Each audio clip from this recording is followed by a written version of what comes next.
Hola héroes y elegidos del Imperio. Me presento para decirles que ya estoy con preparar la cuarta parte para Slaanesh, pero esta vez tocará con los guerreros más corrosivos y más peligrosos biológicamente de Nurgle. Así que ya saben de costumbre, dejen su gran dorado pulgar arriba, comenten en la caja del Imperio de lo que les pareció cada capítulo anterior y más con este, compartan este material audiovisual para sus demás hermanos y hermanas del Imperio. Sin nada más que decir para finalizar la introducción, comencemos.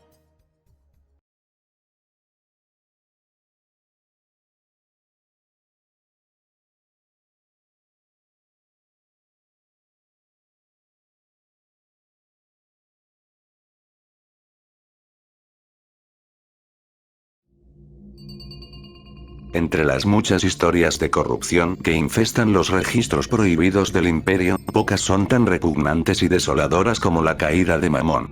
En otro tiempo fue un humilde diácono de la fe imperial en el mundo fortaleza de Brax, un predicador menor cuya voz resonaba en capillas de piedra donde los fieles rezaban al emperador con devoción absoluta. Pero bajo esa fachada de piedad se gestaba lentamente algo mucho más oscuro, una grieta espiritual, una duda que comenzó como un susurro y terminó devorando su alma entera. La larga y terrible guerra que consumió Brax no solo quebró murallas y ejércitos, también fracturó la fe de quienes vivían entre sus ruinas. En ese ambiente de desesperación y sufrimiento interminable, Mamón encontró una nueva verdad en los susurros pestilentes del abuelo de la putrefacción, Nurgle. Lo que comenzó como una tentación terminó convirtiéndose en una transformación absoluta. La carne del antiguo diácono se pudrió, su espíritu se deformó y su fe se volvió un cántico blasfemo dedicado al dios de la decadencia. Así nació el príncipe demonio conocido como el Portador. La presencia de Mamón en el espacio real no se anuncia con explosiones ni tormentas de energía disforme, sino con algo mucho más insidioso. Un miasma espeso que parece filtrarse en el aire mismo. Donde camina, el olor de la descomposición se mezcla con el incienso de templos abandonados, y los cuerpos de los vivos comienzan a fallar lentamente como máquinas olvidadas por el tiempo. Su mayor arma no es la fuerza bruta ni la hechicería destructiva, sino una enfermedad espiritual conocida en los registros inquisitoriales como la plaga de la incredulidad. Esta dolencia no solo destruye la carne con pústulas negras y pulmones llenos de fluidos necróticos, también ataca algo mucho más profundo, la fe. Los sacerdotes dejan de rezar, los soldados olvidan por qué luchaban, los mártires comienzan a preguntarse si su sacrificio tiene algún sentido. La plaga de Mamón devora lentamente la convicción humana hasta que los infectados quedan reducidos a cáscaras vacías, criaturas que respiran por pura inercia biológica mientras su espíritu se marchita en un abismo de nihilismo absoluto. Para el Imperio, este destino es más aterrador que la muerte, porque significa el colapso total de la esperanza que sostiene a la humanidad frente a los horrores de la galaxia. En medio de ese paisaje de desesperación, Mamón se mueve como un pastor grotesco. Su cuerpo demoníaco rezuma enfermedades vivientes, su voz suena como un gorgoteo húmedo dentro de una garganta llena de podredumbre, y cada palabra que pronuncia es una invitación a abandonar la resistencia y aceptar el abrazo de la decadencia eterna. Porque en su mente deformada, Mamón no cree estar condenando almas, cree estar liberándolas. Liberándolas del dolor de la fe, liberándolas del peso de la esperanza, liberándolas para que finalmente puedan descansar en el abrazo sofocante y putrefacto del dominio de su Dios, el nauseabundo y eterno jardín de Nurgle, donde las almas perdidas se pudren para siempre bajo la mirada complácida de Nurgle. Y así, el antiguo diácono de Brax continúa su peregrinación por la galaxia, no como un predicador de salvación, sino como el recolector de los desesperados, guiando a mundos enteros hacia la lenta y húmeda eternidad de la corrupción.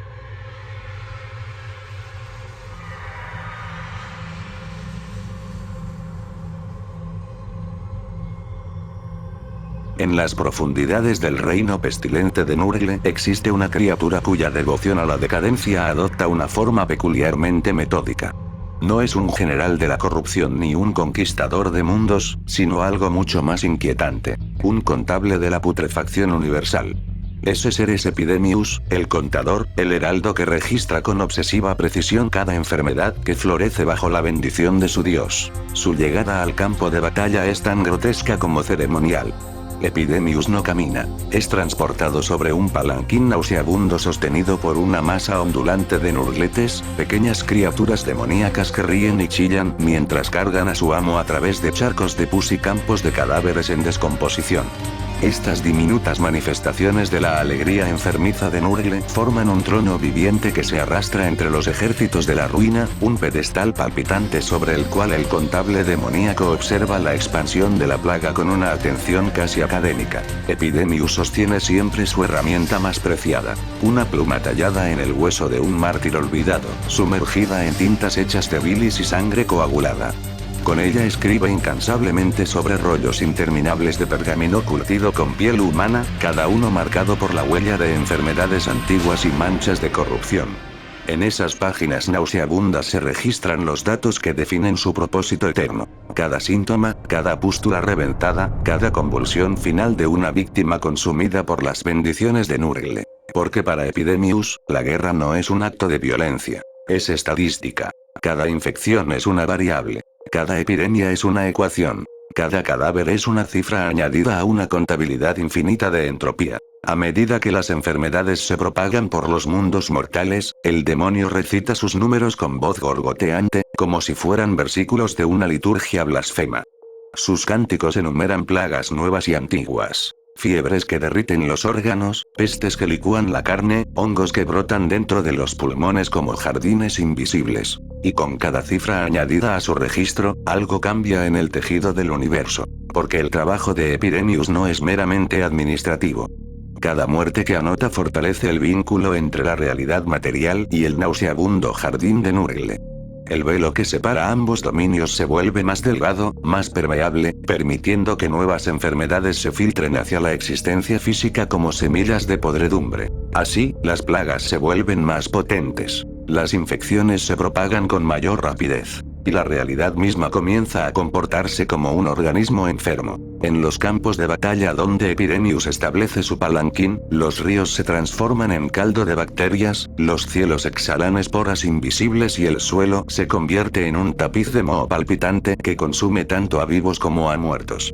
El universo, bajo su meticulosa observación, se convierte gradualmente en lo que Nurgle considera la forma más perfecta de existencia. Una sopa primordial de vida microscópica, muerte lenta y decadencia eterna.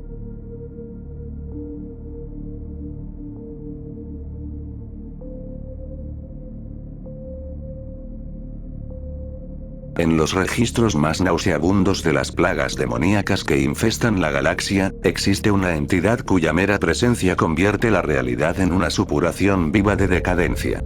Ese horror es Korvax Utterblit, un príncipe demonio del pestilente dominio de Nurgle cuya forma no parece la de una criatura, sino la de una herida abierta en el cuerpo del universo. Su apariencia desafía cualquier concepto de anatomía coherente. Korvax es una masa colosal de carne vertida, capas de tejido infectado que palpitan como órganos expuestos al aire frío de la realidad. De su cuerpo brotan extremidades atrofiadas, garras vestigiales y bocas que se abren y cierran sin propósito aparente, cada una supurando fluidos negros y espesas secreciones que chisporrotean al contacto con el suelo. Allí donde pisa, la materia comienza a descomponerse como si hubiera envejecido siglos en cuestión de segundos. Pero la verdadera amenaza de Korvax no reside únicamente en su presencia grotesca. Su dominio es una enfermedad conocida en los registros heréticos como la infección de la plaga absoluta, una plaga tan perversa que trasciende las limitaciones de la biología. No solo infecta carne y sangre, también devora lo que la humanidad consideraba inmutable, la máquina. Cuando la plaga absoluta se extiende, los motores de las naves imperiales comienzan a oxidarse desde dentro, los circuitos lógicos se llenan de secreciones viscosas y las santificadas máquinas del Adeptus Mechanicus empiezan a comportarse como organismos enfermos. Engranajes se deforman en protuberancias orgánicas, cables se retuercen como intestinos expuestos y los espíritus máquina atrapados en esos sistemas empiezan a emitir lamentos distorsionados mientras la tecnología se convierte lentamente en una grotesca parodia de vida biológica. En los archivos de la era de la Hereja y de Horus existen referencias a la presencia de Korvax acechando los márgenes de los palacios imperiales durante los días más oscuros de aquella guerra apocalíptica. Como una sombra de putrefacción moviéndose entre los corredores devastados, el demonio demostró una verdad terrible. Que ni siquiera los muros sagrados del imperio podían escapar a la entropía cuando Nurgle extendía su mano. Su risa es un sonido repugnante, una explosión cavernosa de gases intestinales y fluidos que se agitan dentro de su cuerpo monstruoso. Cada carcajada libera nubes de esporas y vapores infecciosos que flotan en el aire como una niebla invisible de corrupción.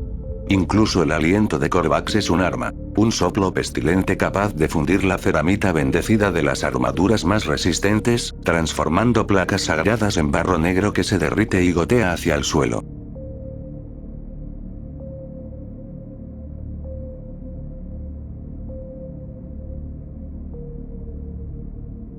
En los anales más infectos de la guerra biológica demoníaca existe una figura cuyo nombre provoca escalofríos incluso entre los servidores de la decadencia. Ese ser es Corpulax, un señor del caos cuya transformación lo llevó más allá de la simple corrupción física para convertirse en algo mucho más terrible, un vector viviente de muerte que se niega a terminar. Bendecido o condenado por la grotesca generosidad de Nurgle, Corpulax encarna una variante particularmente perversa de la entropía. No la descomposición final, sino el estado intermedio donde la muerte y la vida se entrelazan en una existencia antinatural. Mientras muchos siervos de Nurgle celebran la lenta putrefacción que reduce los cuerpos a polvo y fertiliza los jardines de su dios, Corpulax encuentra placer en algo distinto. Para él, la muerte no es un final sino una etapa de transición. Su legado más temido es la llamada plaga zombie, una infección demoníaca que no permite que los muertos descansen. Allí donde la enfermedad se propaga, los cadáveres comienzan a estremecerse horas después de caer en combate. Los músculos endurecidos se tensan nuevamente, los huesos crujen mientras los cuerpos se levantan con movimientos torpes, y los ojos vacíos brillan con una luz enfermiza nacida de la disformidad. Estos no son simples cadáveres animados. Son ejércitos reanimados por parásitos disformes, organismos invisibles que habitan dentro de la carne muerta como colonias hambrientas, impulsando a sus huéspedes a caminar, atacar y devorar todo lo que aún respira. Bajo la voluntad de Corpulax, estas hordas avanzan sin miedo, sin dolor y sin la necesidad de descanso, una marea interminable de cuerpos que se multiplican con cada batalla. La apariencia del propio Corpulax refleja la naturaleza grotesca de su don. Su armadura del caos, antaño una protección ceremonial de guerra, se ha fusionado lentamente con su cuerpo hinchado. Placas de metal corroído emergen directamente de su piel putrefacta como si fueran huesos adicionales, mientras grietas abiertas en su carne supuran fluidos negros que hierven con vida microscópica. Cada movimiento suyo produce un sonido húmedo, una mezcla de metal oxidado y tejido desgarrándose lentamente. Pero lo más inquietante de Corpulax es el enjambre constante que lo rodea. Nubes de moscas gordas y zumbantes orbitan su figura como un aura viviente de corrupción. No son simples insectos. Cada una porta en su interior las esporas microscópicas de la plaga zombie, semillas de resurrección impía que se depositan en las heridas de los vivos y en los cuerpos de los recién caídos. Cuando un soldado muere en un campo de batalla donde Corpulax está presente, su destino rara vez es el descanso eterno. Horas más tarde, ese mismo guerrero suele levantarse de nuevo.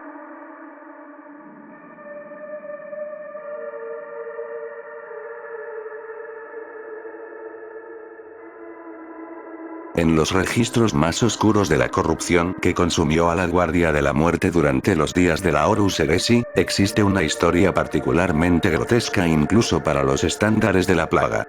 Es la historia de Ignatius Grulgor, antaño capitán de la segunda compañía de la Guardia de la Muerte, un guerrero disciplinado cuya devoción a la resistencia y a la guerra implacable era incuestionable. Pero el destino de Grulgor quedó sellado a bordo del legendario Eisenstein, cuando fue expuesto a uno de los agentes biológicos más atroces jamás liberados por los traidores: el temido virus devorador de vida. Esta arma exterminatus no solo mata, reduce ecosistemas completos a océanos de lodo biológico, devorando cada célula viva en cuestión de minutos. Cuando el virus fue liberado, el cuerpo de Grulgor fue consumido como el de millones de otras víctimas, disuelto en una masa de materia orgánica en descomposición. Pero la muerte no fue su final. Desde las profundidades pestilentes de la disformidad, Nurgle vio en aquella destrucción una oportunidad para crear algo nuevo. Donde el virus había destruido la carne del capitán, el dios de la plaga insufló una forma grotesca de vida. Grulgor renació, no como un guerrero de armadura podrida ni como una bestia de carne hinchada, sino como algo mucho más perturbador. Grulgor se convirtió en un virus consciente. Un príncipe demonio cuya existencia ya no depende de un cuerpo físico estable. En lugar de una forma sólida, su presencia se manifiesta como una nube de muerte gaseosa, un miasma viviente que se desliza por el aire como una niebla enfermiza cargada de microorganismos demoníacos. No tiene huesos, ni piel, ni órganos que puedan ser destruidos. Su esencia se filtra por las grietas más diminutas, se cuela por sistemas de ventilación, se desliza bajo puertas selladas y atraviesa muros que ninguna criatura de carne podría atravesar. Allí donde la presencia de Grulgor se extiende, el aire mismo se convierte en un arma. Los pulmones de los vivos se llenan de una sustancia invisible que comienza a devorar el tejido desde dentro. Las víctimas intentan respirar pero cada bocanada solo acelera el proceso. En cuestión de segundos, los bronquios se deshacen en líquido necrótico y la sangre comienza a burbujear mientras el virus demoníaco consume la vida con una eficiencia escalofriante.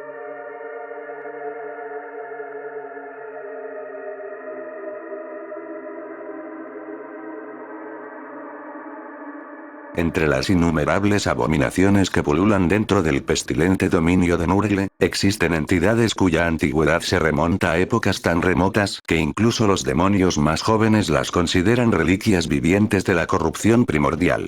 Una de las más temidas entre ellas es Scabellatrax, uno de los 7 grandes inmundos más antiguos, un coloso de carne enferma cuya presencia convierte cualquier campo de batalla en un jardín grotesco de vida putrefacta. Su forma es tan masiva y grotesca que desafía toda lógica anatómica. Scabellatrax es una montaña ambulante de tejido en descomposición, su cuerpo cubierto de pústulas hinchadas del tamaño de cráneos humanos que revientan lentamente con cada paso que da. Ríos de pus y fluidos infecciosos recorren su piel verdosa como afluentes de una geografía nauseabunda, mientras pliegues de carne desgarrada se abren y cierran como bocas silenciosas que respiran vapores tóxicos. A pesar de su apariencia monstruosa, el demonio posee una personalidad grotescamente jovial. Entre los ejércitos demoníacos es conocido con un sobrenombre casi paternal. Papá Gagla, un apodo pronunciado con una mezcla de reverencia y temor. Para los seguidores de Nurgle, Scabellatrax representa una versión particularmente exuberante de la filosofía de su dios. La idea de que la muerte no es el final de la existencia, sino el terreno fértil donde nuevas formas de vida grotesca pueden florecer. En su mano hinchada empuña un arma legendaria entre las hordas demoníacas. La temida hoja de la corrupción. Esta espada de hierro oxidado no es simplemente un instrumento de guerra, es un recipiente viviente que contiene la esencia de 1000 enfermedades diferentes. Cada corte que inflige no solo hiere la carne, sino que introduce en el cuerpo de la víctima un carnaval microscópico de infecciones mutantes. Fiebres imposibles, parásitos invisibles y hongos carnívoros comienzan a crecer dentro de los tejidos del enemigo, transformando a los heridos en incubadoras vivientes de nuevas plagas. Pero Scabellatrax no ve la batalla como un acto de destrucción. Para él, es agricultura. Cada cadáver caído en su presencia es contemplado con una satisfacción casi artística. Los cuerpos no son simplemente restos de guerra, son suelo fértil. A medida que su enorme figura avanza por el campo de batalla, las esporas que emanan de su piel comienzan a colonizar la carne muerta. En cuestión de horas, los cuerpos empiezan a transformarse. Hongos mutantes brotan a través de las costillas, flores carnívoras emergen de las cuencas oculares vacías y lianas orgánicas se enroscan entre los esqueletos como si la muerte hubiera germinado en un ecosistema completamente nuevo. La mera presencia de Scabellatrax en el mundo material es tan densa que la realidad misma parece resentir su peso. El aire se vuelve espeso, cargado de esporas invisibles, y el suelo cruje como si estuviera siendo comprimido por una fuerza demasiado grande para ese plano de existencia. Cada paso suyo deja una huella profunda donde la tierra comienza a transformarse lentamente en un pantano de moho, bacterias y vegetación mutada.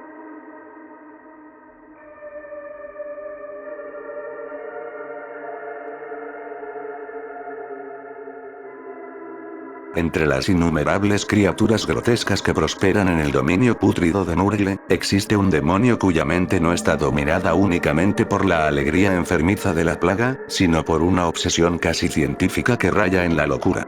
Ese ser es Kugat, padre de la plaga, uno de los más grandes y antiguos grandes inmundos, una entidad cuya melancolía es tan profunda como su genio para la guerra biológica. La historia de Kugat comienza con un accidente que alteró su destino para siempre. Cuando aún era un diminuto Nurglete, una criatura insignificante dentro del repugnante jardín de Nurgle, cayó accidentalmente dentro de una de las gigantescas calderas alquímicas donde su dios cocinaba nuevas enfermedades. Allí, en medio de burbujas de pus y vapores tóxicos, el pequeño demonio bebió una porción de la plaga más perfecta jamás creada por Nurgle. El efecto fue inmediato. Kugat creció, mutó y se transformó en un gran inmundo de poder colosal.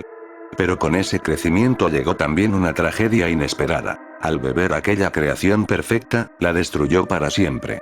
La obra maestra de su dios había desaparecido en su estómago. Desde ese momento, Kugat quedó atrapado en una obsesión eterna. Mientras otros grandes inmundos marchan a la guerra celebrando la simple expansión de la enfermedad, Kugat se dedica a una búsqueda mucho más compleja. Recrear la plaga perfecta que alguna vez existió dentro de aquella caldera divina. Para lograrlo, lleva consigo un verdadero laboratorio de alquimia pestilente incluso en medio del campo de batalla. Calderos colosales burbujean a su alrededor, alimentados por cadáveres frescos y fluidos infecciosos, mientras el demonio mezcla nuevas cepas con una precisión meticulosa. Donde Kugat lucha, la guerra se transforma en un experimento. Sus ejércitos no solo atacan con espadas o garras, lanzan enormes proyectiles de inmundicia viscosa que estallan al impactar contra las líneas enemigas. Dentro de esas bombas biológicas viajan virus diseñados para objetivos específicos, enfermedades que consumen los pulmones de la infantería, bacterias que corroen el metal de los tanques, esporas que penetran incluso los sellos herméticos de las armaduras más avanzadas. Cada epidemia es un ensayo. Cada mundo infectado es un laboratorio. La mente de Kugat es un laberinto interminable de fórmulas necróticas, cálculos sobre vectores de infección y combinaciones de toxinas que ningún mortal podría comprender. Su propio cuerpo refleja esa obsesión científica. Matraces, tubos de vidrio y viales colgantes están incrustados en su carne hinchada como adornos grotescos. De ellos gotean líquidos oscuros y vapores corrosivos, que chisporrotean al tocar el suelo. Algunas de esas sustancias son tan poderosas que incluso podrían corromper la pureza psíquica de un guerrero de los caballeros grises, algo que pocos demonios de la plaga pueden siquiera imaginar. Sin embargo, detrás de toda esa brillante perversión existe algo inesperado en un demonio de Nurgle: tristeza. Kugat no experimenta la alegría despreocupada que caracteriza a muchos de sus hermanos demoníacos. En su lugar, carga con una melancolía constante, un recuerdo amargo de aquella perfección perdida que bebió sin comprender su valor. Cada experimento fallido solo profundiza ese vacío dentro de su mente.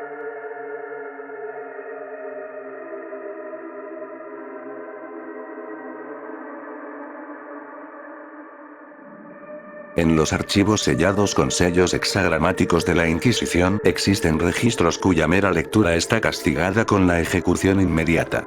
Entre esos documentos prohibidos se menciona a una entidad cuyo nombre verdadero ha sido borrado deliberadamente de la historia. Los inquisidores que aún se atreven a referirse a él utilizan un título sencillo y aterrador: el prisionero. Según los fragmentos supervivientes de esos registros, esta criatura fue un gran inmundo de poder extraordinario al servicio de Nurgle, aunque algunos testimonios sugieren que su naturaleza podría ser aún más antigua y terrible que la de un simple demonio mayor. Su captura fue una de las operaciones más peligrosas jamás emprendidas por los cazadores demoníacos de los Caballeros Grises, quienes lograron encadenarlo dentro de un mundo prohibido cuyo nombre y coordenadas han sido eliminados de todos los mapas estelares del Imperio. Ese planeta no es una prisión común. Es un sarcófago cósmico construido alrededor de la propia presencia del demonio. Las descripciones de los pocos inquisidores autorizados a estudiar el lugar hablan de un ecosistema completamente antinatural que surgió únicamente por la respiración de la criatura. Cada exhalación del prisionero liberó vapores tóxicos que transformaron la superficie del planeta en un paisaje imposible. Bosques enteros de cristales venenosos que crecen como corales enfermizos, lagos de fluidos iridiscentes que burbujean con gases esmeralda y una atmósfera tan saturada de toxinas que la luz misma parece desvanecerse antes de alcanzar el suelo. Allí, en el corazón de esa geografía corrupta, el demonio permanece encadenado por reliquias psíquicas y rituales de contención que deben ser renovados constantemente por guardianes de los caballeros grises. En teoría, la criatura está confinada, incapaz de manifestarse plenamente en el plano material. Pero la prisión nunca fue perfecta. Porque incluso encadenado, el prisionero susurra. Sus pensamientos se filtran a través de la disformidad como vapores invisibles, extendiéndose lentamente hacia los sistemas estelares cercanos. Aquellos que captan esos murmullos describen una voz húmeda y paternal que promete algo que pocos mortales pueden resistir. El final del sufrimiento. La voz promete descanso. Promete alivio del dolor. Promete la cálida aceptación del jardín de Nurgle. Muchos de los que escuchan estos susurros comienzan a cambiar lentamente. Primero llega la duda, luego la apatía, y finalmente una devoción enfermiza hacia el padre de las plagas. En casos extremos, mundos enteros han caído en la locura colectiva después de generaciones de exposición a esas señales psíquicas, transformándose en cultos planetarios dedicados a liberar a la entidad que los llama desde su tumba estelar. Por esta razón, el planeta prisión permanece bajo vigilancia eterna. Flotas imperiales patrullan el sistema. Fortalezas inquisitoriales orbitan el mundo contaminado. Y los caballeros grises mantienen vigilias interminables, conscientes de que la contención de esa entidad no es una victoria definitiva, sino simplemente una pausa en un conflicto eterno. Porque el prisionero no se enfurece. No lucha contra sus cadenas. Solo espera.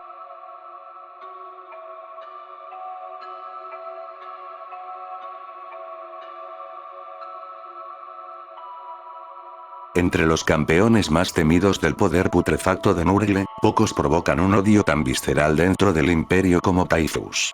Conocido como el anfitrión de la colmena destructora, este señor de la plaga es la personificación de la traición absoluta y uno de los heraldos más activos de la corrupción en toda la galaxia. Antes de su caída, Typhus fue Calas Typhon, el primer capitán de la 14ª Legión, la legendaria Guardia de la Muerte comandada por el primarca Mortarion. Incluso entre los endurecidos guerreros de esa legión famosa por su resistencia sobrenatural, Typhon era una figura excepcional. Un comandante brillante, implacable y dotado de un poder psíquico inusual. Pero también albergaba una lealtad secreta. Mientras la herejía de Horus devoraba la galaxia durante la herejía de Horus, Typhon conspiró silenciosamente para entregar a su propia legión al dominio de Nurgle. Manipuló las rutas de la flota de la Guardia de la Muerte, conduciéndola deliberadamente hacia una región de la disformidad infestada por plagas demoníacas. El resultado fue una pesadilla. Las naves quedaron atrapadas en el Inmaterium mientras una enfermedad sobrenatural consumía a los guerreros dentro de sus armaduras selladas. Sus cuerpos se pudrían lentamente sin poder morir, sus pulmones se llenaban de fluidos negros y su carne se descomponía durante semanas interminables de agonía. Finalmente, fue el propio Mortarion quien cedió. Para salvar a su legión de ese tormento eterno, aceptó el pacto con Nurgle y en ese momento la Guardia de la Muerte renació como uno de los ejércitos más terribles del caos. Typhon fue recompensado. Renació como Typhus, campeón predilecto de Nurgle y portador de una de las bendiciones más grotescas del dios, la colmena destructora. Su cuerpo ya no es simplemente carne. Es una colonia viviente de insectos demoníacos conocidos como la colmena destructiva, criaturas de la disformidad que viven dentro de su torso como si fuera un nido orgánico. Cuando Typhus desata ese enjambre, su armadura se abre y una tormenta de moscas sobrenaturales surge de su interior. Estas criaturas no son simples parásitos. Devoran carne, corroen metal, perforan armaduras y transmiten enfermedades capaces de matar ciudades enteras en cuestión de horas. Donde Typhus camina, los ecosistemas colapsan. Pero a diferencia de su primarca Mortarion cuya personalidad está marcada por una amarga melancolía, Typhus abraza su papel con un entusiasmo brutal. Para él, la plaga no es una tragedia sino una misión divina.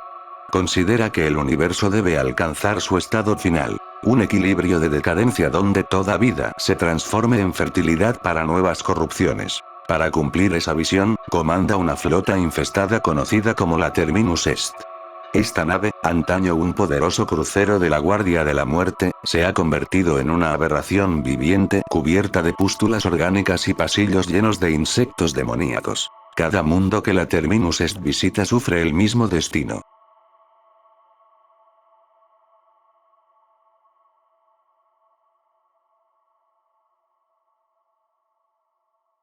Entre todos los hijos traidores del emperador, pocos encarnan una tragedia tan amarga y una amenaza tan inexorable como Mortarion, el primarca de la 14ª Legión y señor absoluto de la Guardia de la Muerte. Hoy, como príncipe demonio al servicio de Nurgle, Mortarion es una silueta espectral que se alza sobre los campos de batalla como el mismísimo ángel de la pestilencia. Su figura es inconfundible. Enormes alas membranosas, ennegrecidas por la corrupción de la disformidad, se extienden desde su espalda como velas de muerte.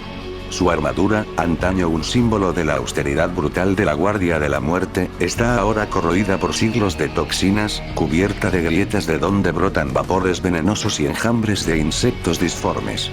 En su mano descansa Silencio, una gigantesca guadaña cuya hoja oxidada ha segado la vida de héroes, demonios y ejércitos enteros. Pero para comprender a Mortarion hay que remontarse a su origen. Fue criado en el mundo tóxico de Barbarus, un planeta cubierto de nieblas venenosas donde señores nigrománticos gobernaban desde fortalezas elevadas por encima de una humanidad esclavizada. Allí, Mortarion creció entre la muerte y el veneno, desarrollando una resistencia sobrenatural a los gases mortales que habrían matado a cualquier otro ser humano. Con el tiempo lideró una rebelión para liberar a los oprimidos. Paradójicamente, fue su propio padre el emperador, quien terminó derrocando al último de esos tiranos cuando Mortarion estaba a punto de perecer intentando escalar las alturas tóxicas donde vivían. Esa intervención sembró en el primarca un resentimiento profundo que nunca desapareció del todo. Mortarion odiaba a los tiranos, odiaba la dependencia, y despreciaba cualquier forma de debilidad. Durante la herejía de Horus, ese resentimiento y su desconfianza hacia el imperio lo empujaron al bando de la rebelión liderada por Horus. Pero su destino final no llegó en la batalla, sino en la traición silenciosa de su propio capitán, Typhus. Cuando la flota de la Guardia de la Muerte quedó atrapada en la disformidad y una plaga demoníaca comenzó a devorar lentamente a la Legión, Mortarion se enfrentó a una decisión imposible. Sus hijos sufrían una agonía interminable que ni siquiera la muerte podía aliviar. Finalmente, cedió. Aceptó el abrazo de Nurgle. En ese momento, la enfermedad dejó de ser sufrimiento y se convirtió en poder. Mortarion ascendió como príncipe demonio, y su legión renació como un ejército eterno de guerreros putrefactos incapaces de sentir dolor o miedo. Sin embargo, su nueva existencia está llena de contradicciones. Mortarion sigue siendo un guerrero orgulloso,